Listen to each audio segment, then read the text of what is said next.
Hey, I'm doing it at the same time.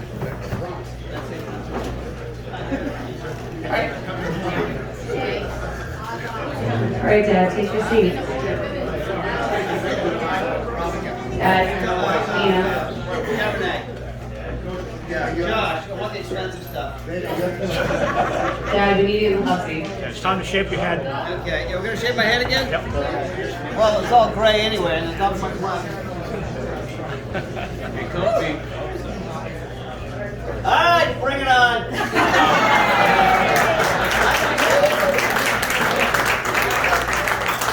I grew up on Pearl Street in Keene, New Hampshire, right over near that guy right there, Francis Locker, and we can take it. Can't we, Stein?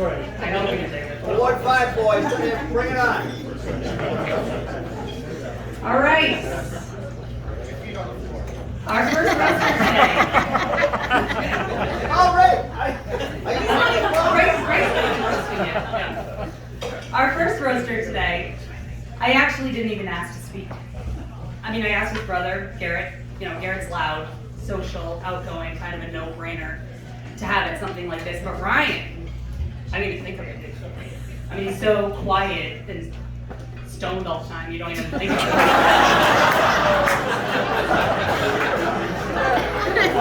But he's funny. He's really funny. Ryan hasn't smoked for years since they invented edibles. So when Brian asked me to speak, if he could roast my father, I was like, yes, absolutely, would love to have you. And then I started thinking, how the hell did I forget about Brian? I mean, I went to Sauhegan, and every day I saw his name up on the wall. Second place. 1995. He stole my joke. He stole my joke. Brian was the 1995 145 pounds state finals loser. Good old Sauhegan.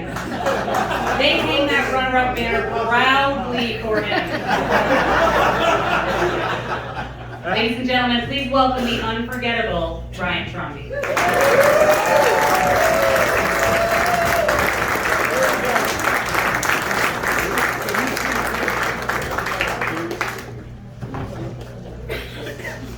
Hey, Ryan. Hey. We're not friends right now. Yeah, we used to be friends, he and I.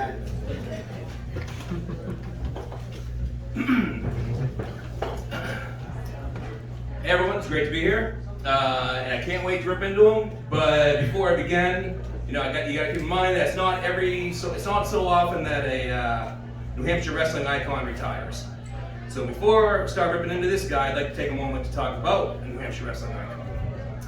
A man who built a top-notch wrestling program in a small town, a close-knit community. Can you guys all hear me? Yes. Something that people could really be proud to be a part of. Something I've always wanted to do myself, to build a really good program. And as a New Hampshire wrestler growing up, I couldn't have been more fortunate. I was able to see firsthand what a truly successful wrestling program looks like. And I really wanted to do the same thing in my own life, to build a wrestling dynasty. Be the man, the myth, the legend. I'm sure everyone here knows who I'm talking about, or at least anyone here who knows anything about New Hampshire wrestling knows who I'm talking about. A man by the name of Barry Chuligan. I never recruited. He was a longtime Timberland coach, for those of you who don't know. In light of his recent retirement, I wanted to take a moment to recognize him before we get into the facilities. She's good. You know Barry, right? Yeah. Do you have his number? Oh, yeah. Because now that he's retired, maybe he could give you some tips on how to build a good program. If building a good program is something you're interested in learning how to do.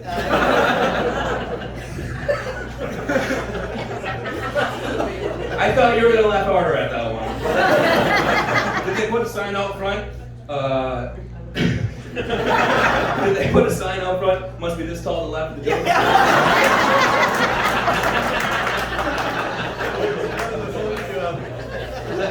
I love hanging out with wrestlers. I grew up wrestling for Milford and then Sauhegan. I now coach the youth team in Burlington, Mass. One thing I love about coaching is the impact you can have on a young person's life. In coaching circles, we talk about that. about the lifelong positive impact you can have on a young person's life. One way you've known you've had such an impact is when you see your former wrestlers as adults, they still call you coach. I walked in tonight and I saw Coach Couture. He coached me when I was in elementary and middle school, almost 40 years ago. I think I've only seen him once or twice in the past 20 years. And when I saw him tonight, I immediately went back to calling him coach. I think it's a respect thing. What do you think, Dana?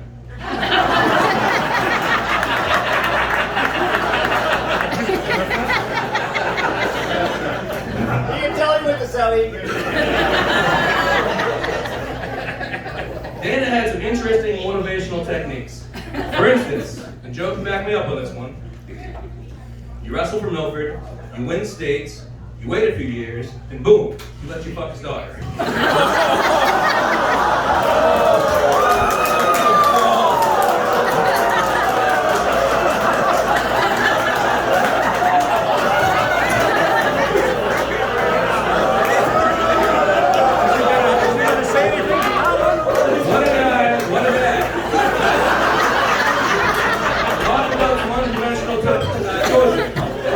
Outside the box thing. Oh wait, I guess it isn't.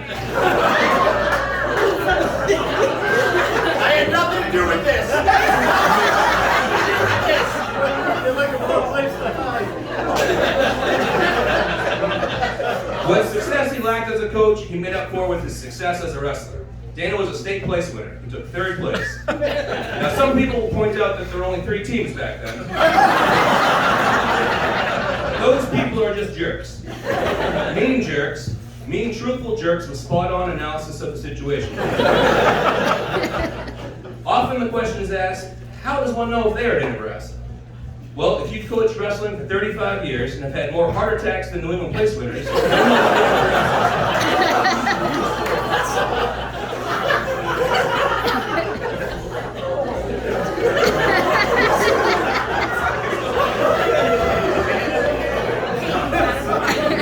Not a lot of people know the history of Dana and Doreen's relationship. Not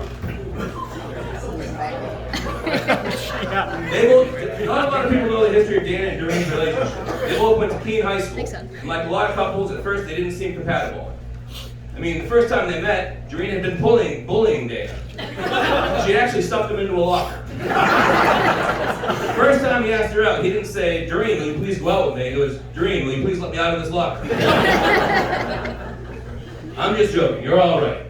In fact, I had a few really nice things about you to say about you, but I decided to hold off a couple, 2 or 3 years and say them at your funeral.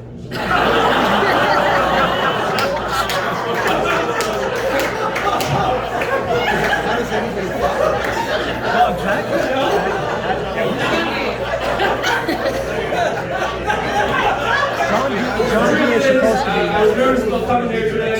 I knew I'd see a bunch of people I hadn't seen since high school, and I know I put on a lot of weight. I'm really embarrassed about it.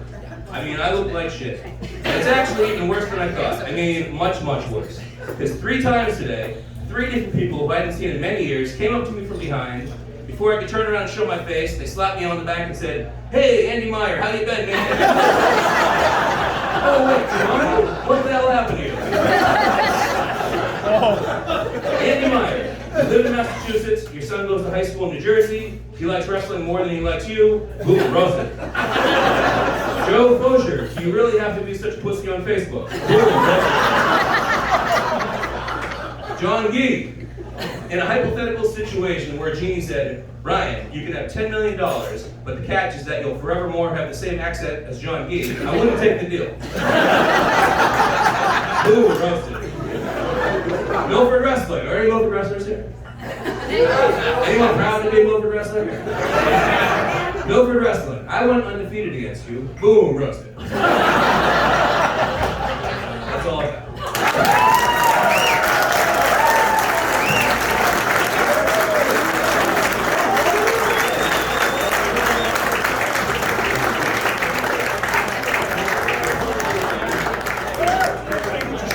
The only thing Ryan forgot was I get to go last.